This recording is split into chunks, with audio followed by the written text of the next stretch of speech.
My mother-in-law doesn't believe my daughter can be allergic to anything and almost unalives her. Now she's threatening to off herself. My 3-year-old daughter has several severe food allergies, with peanuts and eggs being the worst. Additionally, she cannot have dairy or bananas. My mother-in-law is extremely obsessed with my daughter. Since she is our only child, and therefore mother-in-law's only grandchild, I try to be understanding. I haven't expressed any concerns when she buys really expensive dresses that my daughter will only wear once. I have actively encouraged a relationship between them, allowed her to have her way on holidays, and have generally been accommodating. However, I have never left them alone together. I can't explain it exactly, but it just never felt right. Mother-in-law hasn't pushed for alone time recently, although she offered to babysit, she let it go when we declined. Despite her interest, she has always doubted my daughter's allergies, insisting that her princess of a granddaughter could never have something wrong with her. However, she has never tested to see if it was true, at least not until today. Mother-in-law was visiting, playing dress-up with my daughter. I had a horrible headache, so I asked her to watch my daughter, allowing me to lie down for an hour, and she agreed. However, 20 minutes later, I was abruptly awakened by her shrieking, and she was screaming that something was wrong with my baby. I rushed to my daughter's room to find her gasping for breath, her lips turning blue. I screamed at mother-in-law to call 911 and used an EpiPen on my daughter. After administering the EpiPen, my daughter managed to take a deep breath, but I noticed that she smelled like banana. The paramedics arrived promptly, initiated an IV, and administered medication to help my daughter breathe. I informed one of the paramedics that my mother-in-law had fed my daughter something, and he discovered part of a cookie on the floor. After confronting mother-in-law, she confessed to giving my daughter a peanut butter banana cookie, claiming she didn't know it would harm her. I texted my husband and rode to the hospital with our daughter. They admitted her for observation, and my husband met us there. His mother called him, wailing about how she was just trying to show us that nothing is wrong with our daughter. According to her, we're too paranoid and have such odd ideas about our daughter's health, because, get this, we eat healthy, our daughter has received all the vaccines she can have, and we use sunblock. That woman admitted that she's been making allergen-laced cookies for more than a year. She bakes a huge batch and freezes them, putting one in her purse every time she sees our daughter, just in case she gets a chance to slip it to her. I can't even wrap my head around this. Our daughter is asking when mother-in-law is going to come see her. She wants to show grandma her pretty bracelet, the hospital band with stickers on it. I'm so devastated right now. I never suspected mother-in-law would do something like this. The hospital has already reported it to the police. A detective is going to come tomorrow to take statements and discuss the next steps. Update 1.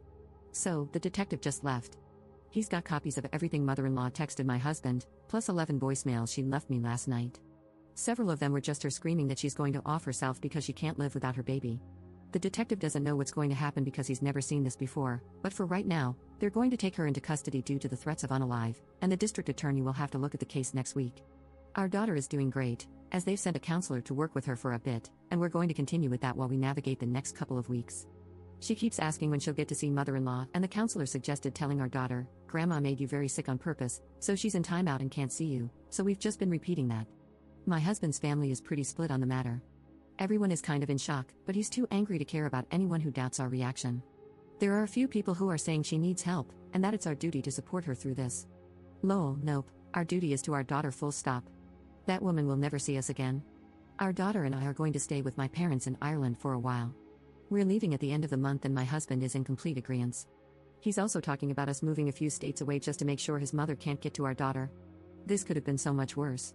Our daughter will make a full recovery and she likely won't remember this when she grows up, so we'll be okay. Update 2. So, mother-in-law is being charged with endangerment of a child. Our lawyer has told us that she will probably not spend any time in jail, but we do intend to pursue a civil case against her for the hospital bill.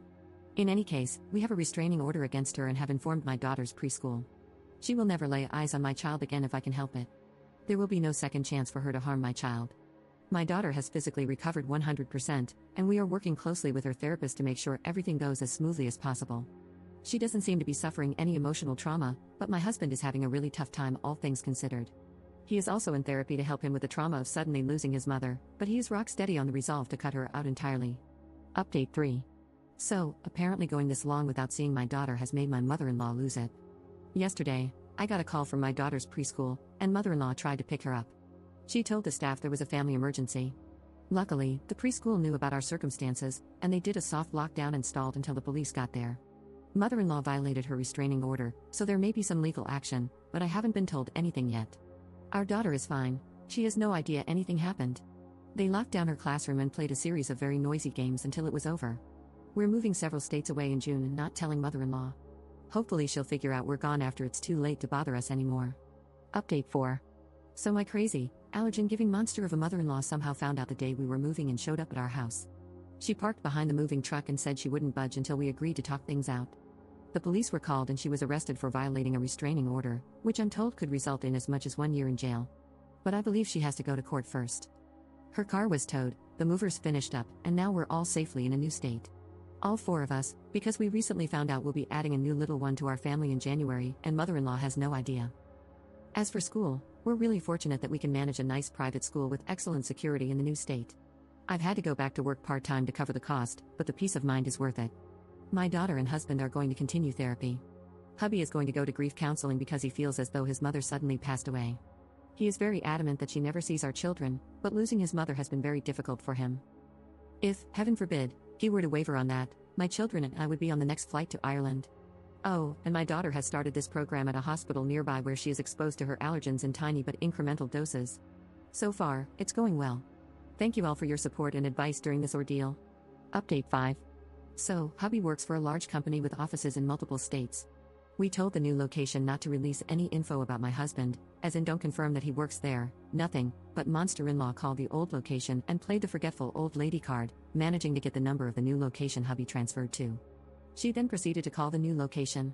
The receptionist didn't get the memo, apparently, and gave her hubby's extension. As soon as he picked up, he was treated to ear-piercing wailing. Not talking or crying, just full-on banshee wails. He hung up immediately, but she called again, and again, and again. She left 12 full voicemails of this before his mailbox was full, then she switched back to calling the receptionist and wailing at her. My husband was called into a meeting with HR and had to provide copies of the restraining order, and legal is sending her a letter, with the police in the old town being notified. IT had to set up an entire new extension, and I believe they've blocked her number as well, but it won't stop her. So, monster-in-law knows where we moved, but at least we already have security cameras, I guess. I feel like she's already ruined the new town.